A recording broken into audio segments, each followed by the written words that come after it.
What do you want to think about today, Richard?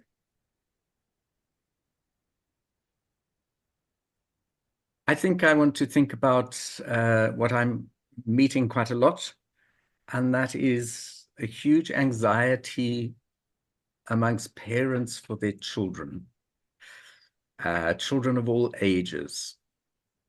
Uh, and it's become, I think, quite problematic in that the children can be suffocated if there's sort of over-parenting. Um, and I have watched it in various situations where almost every single little thing that a child does is supervised to the last detail by a very loving and concerned parent. The problem is they're so concerned. And then it goes on to when the child's at school, and already by 12, 13, 14, there's worry about how is this child going to earn a living one day. Um, and and there's this constant sort of hovering. You probably heard the term of, helicopter parenting.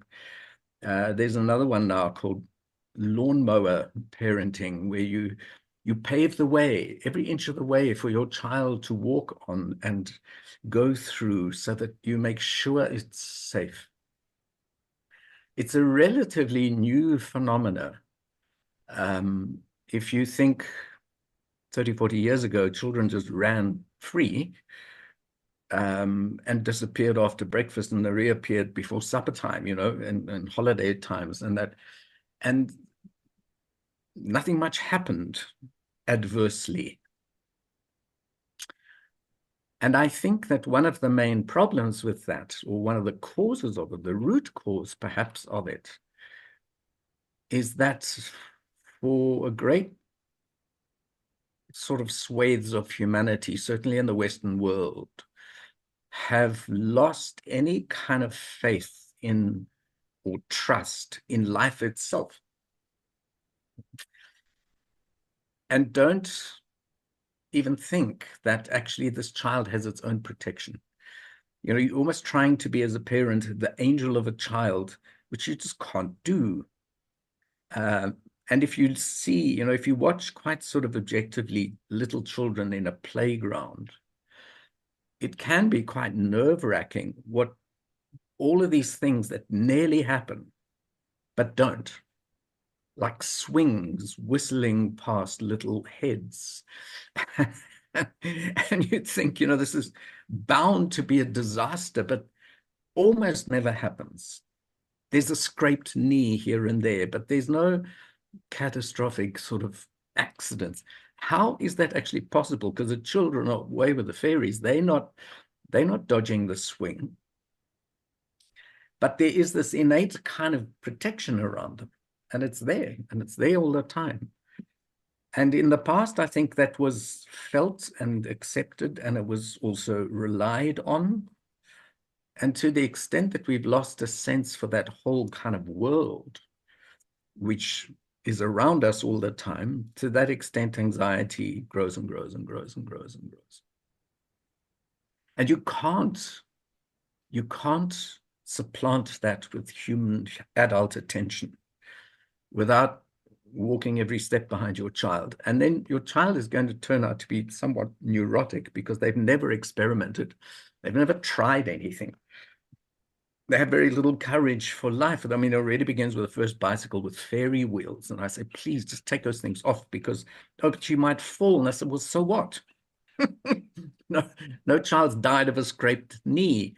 You might fall twice, but then that's done. You're not going to fall anymore because you know that hurts a bit. And so they progress very quickly. So there's a lack of trust in life per se and in their own lives is then, I think,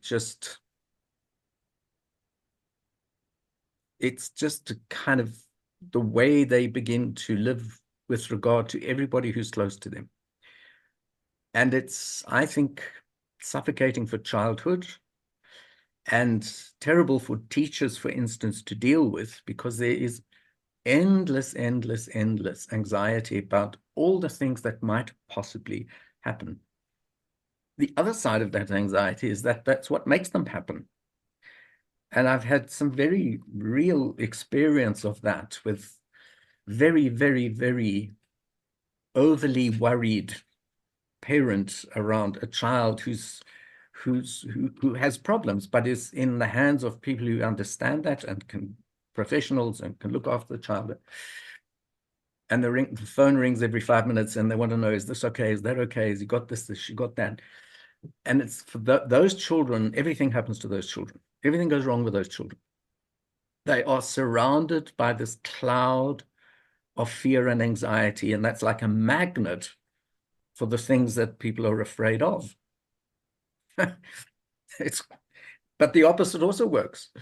When there's a cloud of trust about that child, when there's the sense that you'll be okay, you're in good hands, which aren't even visible, that stuff doesn't happen. And even if, there are mishaps, there are little accidents, there are things, but they dust themselves off, get up and move on. They might not even mention that it happened. And all of those things become strengthening for them.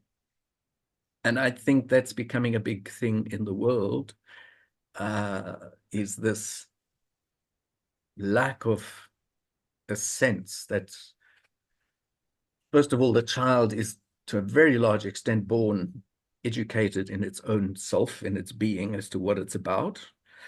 And the parents and teachers' role after that is actually just helping that child to bring that to consciousness and peeling away sheath after sheath after sheath as this child is able to grow into itself. But it's not an empty bucket that has to be filled, and it's certainly not an anxious one to begin with. It absorbs that then from the adult world around it, and then it becomes weaker.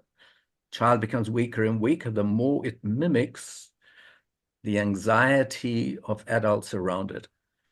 The child will know and also experience that it's got a guiding and guard and protecting being, you could say, or entity, or whatever you'd like to call it, around it. But if that's not confirmed to the child by the adults around it, then it begins to doubt its own experience. And then it becomes very anxious. So that anxiety in its parents and adults around it is quite contagious. It begins to mimic that. And in worst case scenarios, starts to try and resolve that for the parent and lands up parenting the parent, where the child starts parenting the parent because they're so anxious about the parent's anxiety and lack of trust. So that's quite a big thing.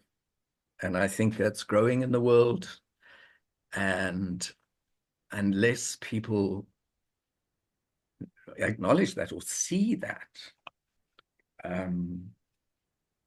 it's going to be more and more and more of a hamstring in the children's development. I mean, it's going to,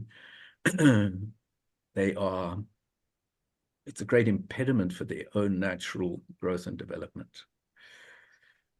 Yeah. So that is what I was thinking about today. Don't know how that is for time.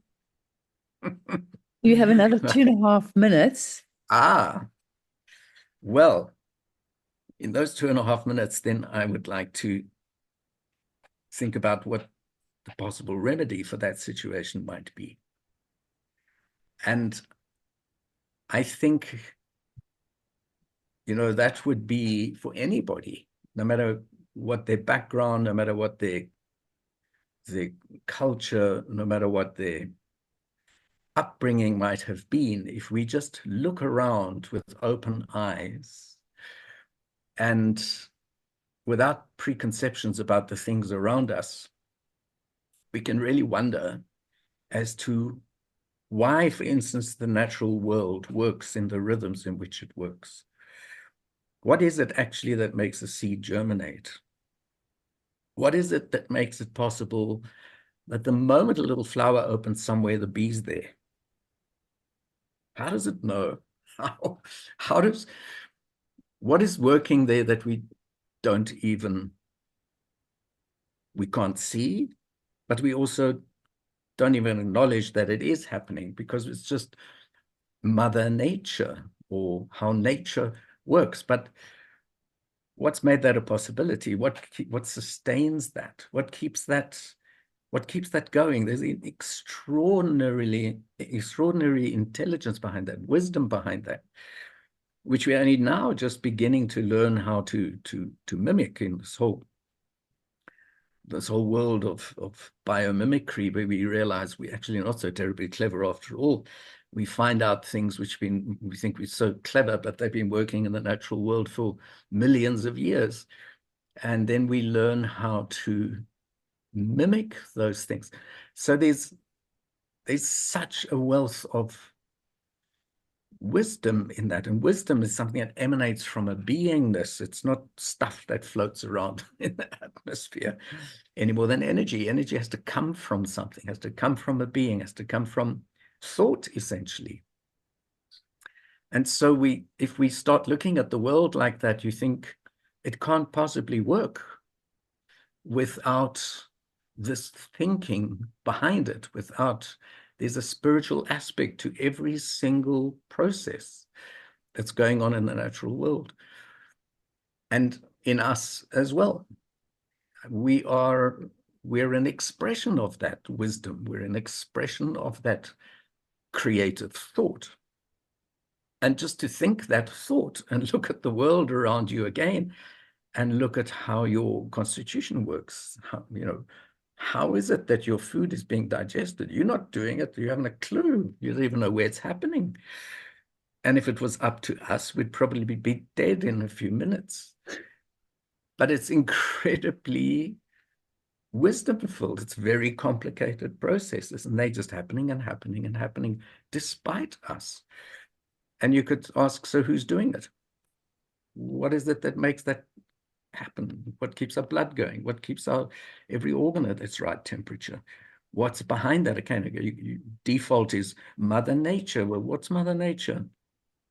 And what is it that sustains that for our entire life? And I think if we start thinking along those lines without just with an open mind and think and an observing mind, we can come to experience that there's so much more working around us than just us and natural processes. So that's a bit of a thought for today.